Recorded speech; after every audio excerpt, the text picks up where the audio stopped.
सज्जनों, निज इच्छा प्रभु अवतरहि। भगवान अपनी इच्छा से उसी प्रकार अवतार लेते हैं जिस प्रकार शिक्षक कुर्सी से उतरकर बालक को ककहरा सुनाता है, सिखाता है। लेकिन शिक्षक की शिक्षकत्व में कोई भी कमी नहीं आता। उसी प्रकार भगवान ऊपर से नीचे उतरते हैं, वह लीलाएं करते हैं, लेकिन उनकी प्रभुता कम नहीं होती। भगवान राम अयोध्या में राजा दशरथ के यहाँ अवतार लेते हैं। दशरथ के आंगन में बाल लीला करते हैं। कुछ समय के पश्चात गुरुगृह पढ़न गए रघुराई, अल्पकाल सब विद्या पाई। गुरु वशिष्ठ के आश्रम में पढ़ने जाते हैं और थोड़ी समय में सारी विद्याओं में पारंगत हो जाते हैं। पुनः अयोध्या राजा दशरथ के यहाँ आते हैं। गोस्वामी तुलसीदास जी प्रभु के उद्देश्य बताते हुए रामचरितमानस की कथा का मोड़ देते हैं। विश्वामित्र महामुनि ज्ञानी, बसहि विपिन सुभग आश्रम जाने। विश्वामित्र महामुनि ज्ञानी, वह जंगल में आश्रम बना करके तपस्या किया करते थे। विश्वामित्र पहले गाधी राजा के पुत्र थे। विश्वामित्र क्षत्रिय सम्राट थे। एक बार वह वशिष्ठ जी के आश्रम में आए। वशिष्ठ जी सोचे कि सम्राट आ रहा है। वह विश्वामित्र जी का राजसी ठाट बाट से स्वागत सत्कार किए। विश्वामित्र जी वशिष्ठ जी के स्वागत सत्कार से चकित हो गए और पूछ दिए कि आपने इस प्रकार से विधिवत सम्मान किस प्रकार से किया। ऐसा तो मैं अपने यहाँ आए हुए अतिथि का नहीं कर सकता। वशिष्ठ जी सरल स्वभाव के थे। वह बोले, मेरे पास कामधेनु गाय है, यह उसी का प्रताप है। विश्वामित्र की दृष्टि जब कामधेनु पर पड़ी तो उन्हें कामधेनु प्राप्त करने का लालच आ गया। वह वशिष्ठ जी से कामधेनु मांग ली। वशिष्ठ जी बोले कि उल्टी बात क्या कर रहे हो, क्षत्रिय मांगे और ब्राह्मण न दे। उल्टा तो ब्राह्मण मांगे, क्षत्रिय न दे होना चाहिए। इसलिए मैं कामधेनु नहीं दूंगा। परंपरा इससे लेने देने की टूट जाएगी। विश्वामित्र अडिग हो गए कामधेनु प्राप्त करने के लिए। विश्वामित्र और वशिष्ठ जी में युद्ध होने लगा। विश्वामित्र जी के सारे अस्त्र शस्त्र वशिष्ठ जी के लकुटे के आगे फीके पड़ गए। विश्वामित्र हार मान गए और अपने क्षत्रिय बल को धिक्कारने लगे। ब्रह्म बल की महत्व को समझ गए और ब्रह्मत्व और ब्रह्म की उपाधि पाने के लिए जंगल में आश्रम बना करके तपस्या करने लगे।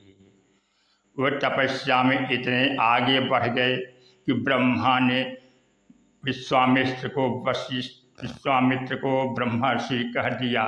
लेकिन विश्वामित्र वशिष्ठ के मुख से ब्रह्मर्षि की उपाधि पाना चाहते थे।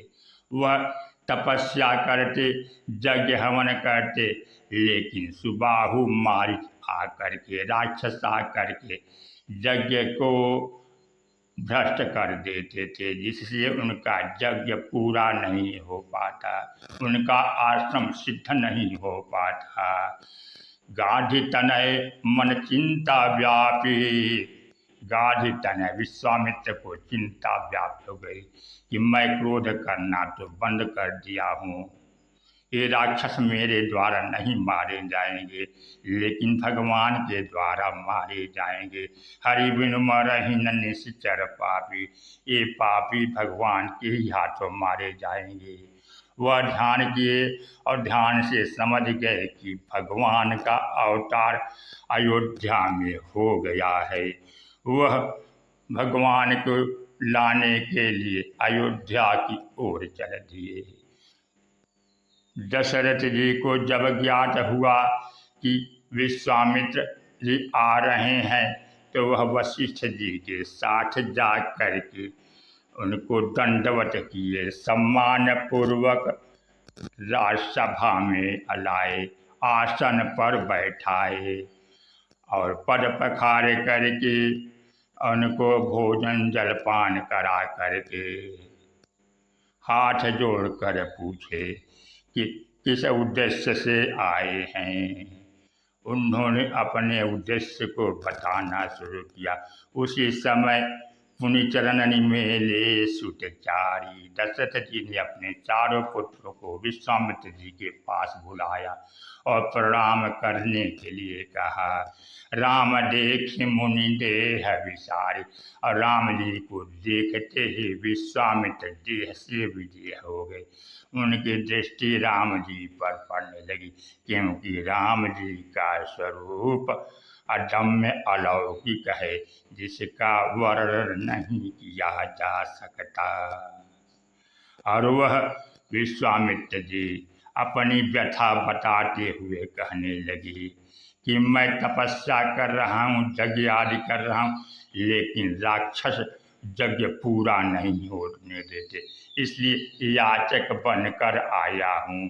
अनुज समेत देहु रघुनाथा, निश्चल बद्ध मैं होव सनाथा।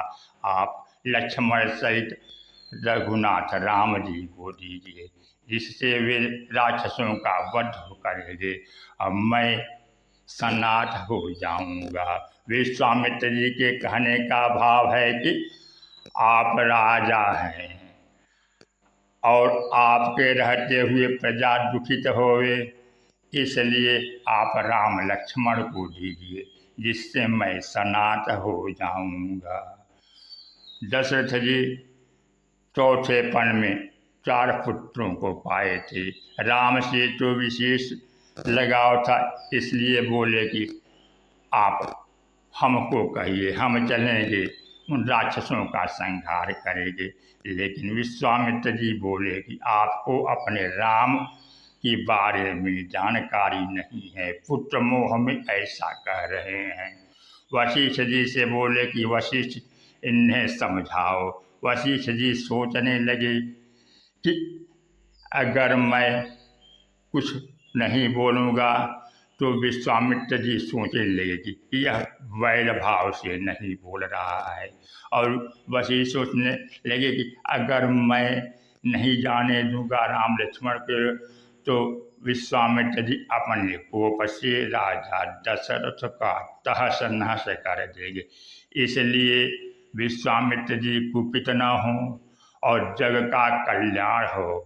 वशिष्ठ जी ने राम जी की प्रभुता को राजा दशरथ को बताया और राजा दशरथ ने राम लक्ष्मण को बुला करके कहा कि विश्वामित्र जी का आदेश का पालन करना, यहीं से माता पिता सब कुछ हैं, और राम लक्ष्मण को विश्वामित्र जी के पास सौंप दिए। अब विश्वामित्र जी राम लक्ष्मण जी को लेकर के चलने लगे तो गोस्वामी तुलसीदास जी कहते हैं, पुरुष सिंह दो वीर हर्षि चले मुनि भय हरना, कृपा सिंधु मतिधिर अखिल विश्व कारण करना। राजसभा से तपस्वी के साथ जा रहे हैं, लेकिन वे दोनों राम लक्ष्मण प्रसन्नता पूर्वक जा रहे हैं, उन्हें हर्ष है, वह अपने उद्देश्य को पूरा करने के लिए जा रहे हैं, क्योंकि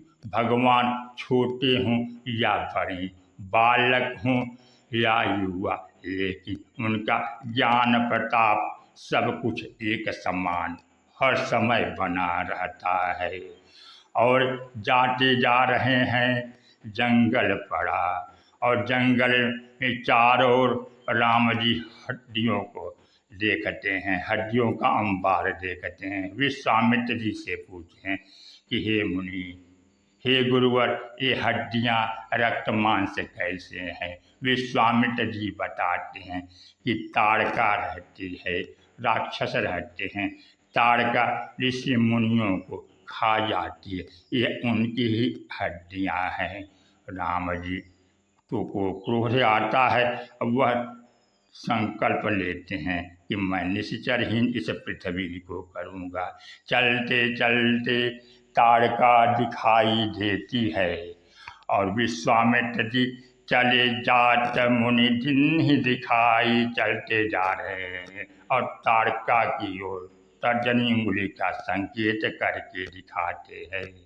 चले जात मुनि दिन ही दिखाई, सुनी ताड़का क्रोध कर ढाई। एक ही बाण प्राण हरि लिन्हा, दीन जानते ही निज पद दिन्हा। भगवान राम ने क्रोध करते हुए ताड़का को दौड़ते हुए देखे तो एक ही बाण में उसके प्राण को तमाम कर दिए और उसके प्राण को अपने में समाहित कर लिए। फिर दूसरे दिन राम जी कहते हैं कि आप यज्ञ कीजिए, निर्भय हो करके यज्ञ कीजिए। विश्वामित्र जी ऋषियों के साथ यज्ञ शुरू कर देते हैं। ताड़का का सुबाहु मारीच यज्ञ को भ्रष्ट करने के लिए आते हैं। राम लक्ष्मण तो पहरा दिए रहते हैं, लेकिन राम जी बिना फण के बाण से मारीच को 7 योजन दूर भेज देते हैं, क्योंकि मारीच की आँखों में आंसू था। वह ताड़का का पुत्र था। राम जी सोचे कि ये अपने माँ का बदला लेने के लिए आए, इसलिए जान से नहीं मारते हैं। बिना फण के बाण से 7 योजन 100 योजन 400 कोस दूर उसको फेंक देते हैं। और दूसरा उद्देश्य राम जी का था कि वह वहाँ पर जाएगा तो आगे की लीला में भी कार्य आएगा। और पावक सर सुबाहु पुनि मारा, और आग्नेय अस्त्र से सुबाहु का वध कर देते हैं। विश्वामित्र जी भी प्रसन्न हो जाते हैं। और विश्वामित्र जी का आश्रम सिद्ध आश्रम हो जाता है। सियावर रामचंद्र की जय, पवन सुत हनुमान की। सज्जनों, ऐसी राम कथा अमृत श्रवण करने के लिए चैनल पर नए हो तो चैनल को सब्सक्राइब करें, कथा वीडियो को लाइक